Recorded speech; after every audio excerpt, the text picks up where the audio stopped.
Pakistan nations hockey cup کے final میں پہنچ گیا۔ پاکستان نے فرانس کو پینلٹی شوٹ آؤٹ پر ہرا دیا۔ مقررہ وقت میں مقابلہ 3-3 گول سے برابر رہا۔ پینلٹی شوٹ آؤٹ پر قومی ٹیم نے 3 گول کیے۔ فرانس کی ٹیم 2 گول کرنے میں کامیاب رہی۔ FIH نیشنز ہاکی کپ کا فائنل کل کھیلا جائے گا۔ شاندار کامیابی پر قومی قیادت بھی خوش۔ صدر، وزیر اعظم اور چیئرمین PCB محسن نقوی کی ٹیم کو مبارکباد۔ امریکہ اور پاکستان کا امن و استحکام کے لیے مل کر کام کرنے کا عہد۔ وزیر اعظم کی صدر ٹرمپ کو پاکستان آنے کی دعوت۔ شہباز شریف سے امریکی وزیر خارجہ مارکو روبیو کا رابطہ۔ پاک امریکہ تجارت، سرمایہ کاری، توانائی اور دفاعی شعبوں میں تعاون بڑھانے پر اتفاق۔ فیلڈ مارشل عاصم منیر اور صدر ٹرمپ کی حالیہ ملاقات پر اطمینان کا اظہار۔ امریکی وزیر خارجہ نے پاکستان کے جنگ بندی کے عزم اور علاقائی امن کی کوششوں کی تعریف کی۔ وزیر اعظم نے ایران اسرائیل بحران کے پرامن حل کی ضرورت پر زور دیا۔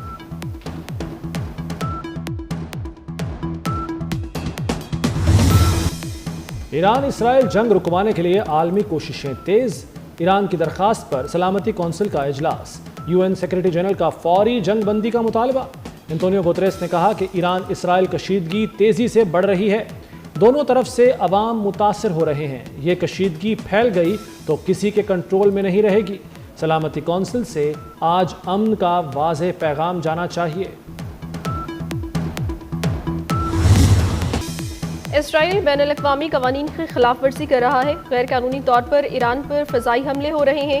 پاکستانی مندوب عاصم افتخار احمد کا سلامتی کونسل سے خطاب۔ کہا، اسرائیلی جارحیت سے خطے کے امن کو شدید خطرات لاحق ہیں۔ اسرائیل اور ایران تنازع کا پرامن حل چاہتے ہیں۔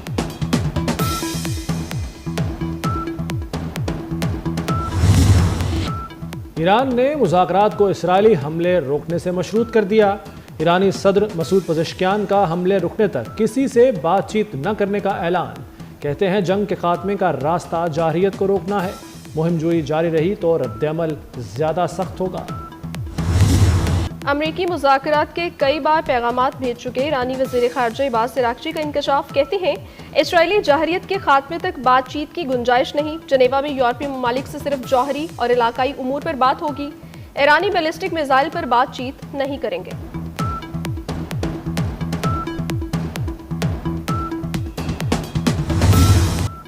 اسرائیلی دفاعی نظام میزائل روکنے میں ناکام۔ ایران کے میزائل حملوں نے اسرائیل میں تباہی مچا دی۔ تہران نے جنوبی اسرائیل میں ایک اور اہم ہدف تباہ کر دیا۔ بیر سبا میں ٹیکنالوجی سینٹر میں لیامیٹ دیمونا ریئیکٹر پر بھی ایران کا میزائل حملہ۔ اسرائیلی فوج کے کمانڈ اور انٹیلیجنس ہیڈ کوارٹر کو شدید نقصان۔ عمارتیں ملبے کا ڈھیر اور گاڑیاں جل گئیں۔ ایرانی حملوں سے 8000 اسرائیلی بے گھر ہو گئے۔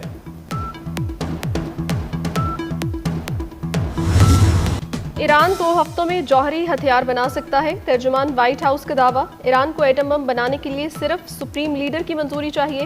ایران کے پاس جوہری ہتھیار بنانے کے لیے سارے وسائل موجود ہیں۔ سپریم لیڈر کو مار بھی دیا تب بھی تہران ایٹمی ہتھیار بنا لے گا۔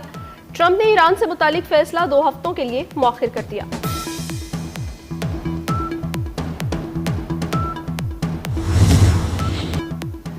مشرق وسطی جنگ کی کھائی میں گر رہا ہے۔ ایران میں امریکی ٹیکٹیکل اسلحے کا استعمال تباہ کن ہوگا۔ روس نے واشنگٹن کو خبردار کر دیا۔ ترجمان ماریا زخروف کا کہنا ہے کہ خطے کی صورتحال تشویشناک ہے۔ ایران میں حکومت کی تبدیلی ناقابل تصور ہے۔ صدر پیوٹن ثالثی کے لیے تیار ہیں۔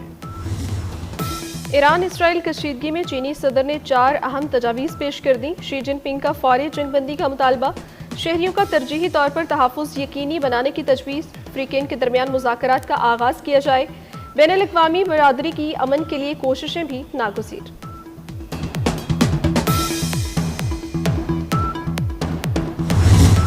ایران اسرائیل جنگ کا 8واں روز۔ اسرائیلی شہروں پر جوابی وار کرتے ہوئے بیلسٹک میزائل داغ دیے۔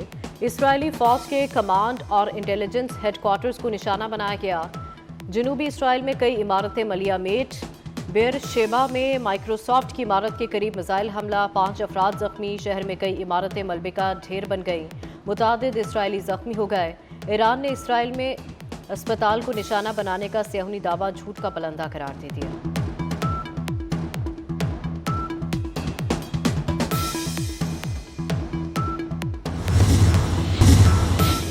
پاکستان نے دہشت گردی کے خلاف جنگ میں سب سے زیادہ قربانیاں دیں۔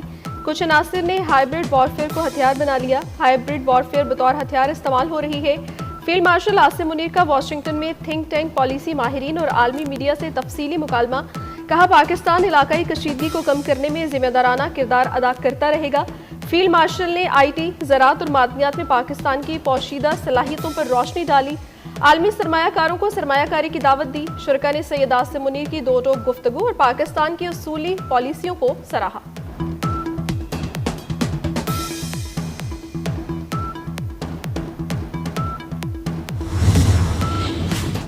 نائب وزیر اعظم اسحاق ڈار استنبول پہنچ گئے. OIC وزراء خارجہ اجلاس میں شریک ہوں گے. اجلاس میں ایرانی وزیر خارجہ کی شرکت متوقع. حکومت کا 5 لاکھ ٹن چینی درآمد کرنے کا فیصلہ. وزارت غذائی تحفظ نے وضاحت دی ہے کہ ملک میں چینی وافر مقدار میں ہے.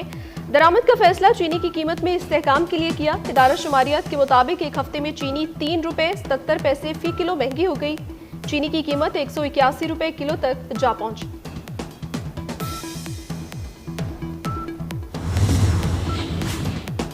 وزیر اعظم کی PNSC کے لیے لیز پر بحری جہاز لینے کی ہدایت. شہباز شریف کی زیر صدارت پاکستان نیشنل شپنگ کارپوریشن کے امور پر جائزہ اجلاس. وزیر اعظم کی 2 ہفتوں میں PNSC کا بزنس پلان پیش کرنے کی بھی ہدایت. کہا براستہ سمندر تجارت پر $4 ارب لگتے ہیں. 2 ہفتوں میں PNSC کا بزنس پلان دیا جائے. پلان میں $4 ارب بچانے کا لاہ عمل شامل ہو.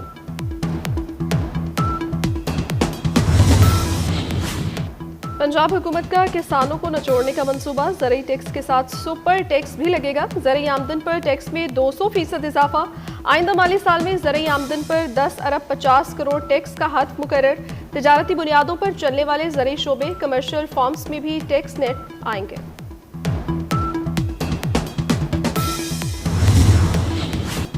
بیرون ممالک کا کامیاب سفارتی مشن.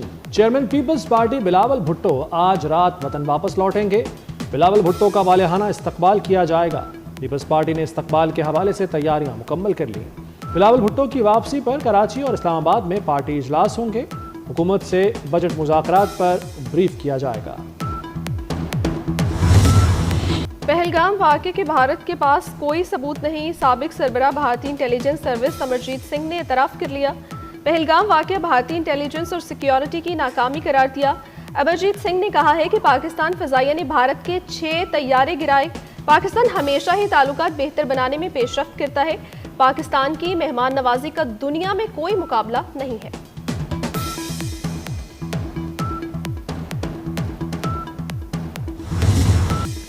گرمی کے ماروں کو ریسکیو کرنے کا مشن.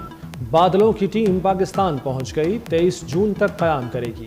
محکمہ موسمیات نے بلوچستان، پنجاب، خیبر پختونخوا، گلگت بلتستان اور کشمیر میں بادل برسنے کی نوید سنا دی. سندھ میں بھی کئی مقامات پر بارشیں ہوں گی. کراچی میں بارش سے گرمی کی شدت میں کمی آ گئی.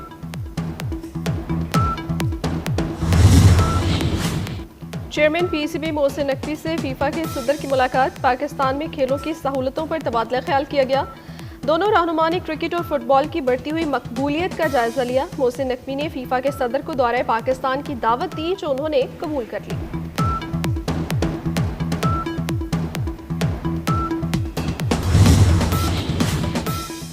پاکستانی ٹی وی اداکارہ عائشہ خان 77 برس کی عمر میں کراچی میں انتقال کر گئی. سینئر اداکارہ کی لاش گلشن اقبال میں فلیٹ سے ملی. عائشہ خان نے افشاں، عروسہ اور مہندی سمیت کئی مقبول ڈراموں میں اداکاری کے جوہر دکھائے.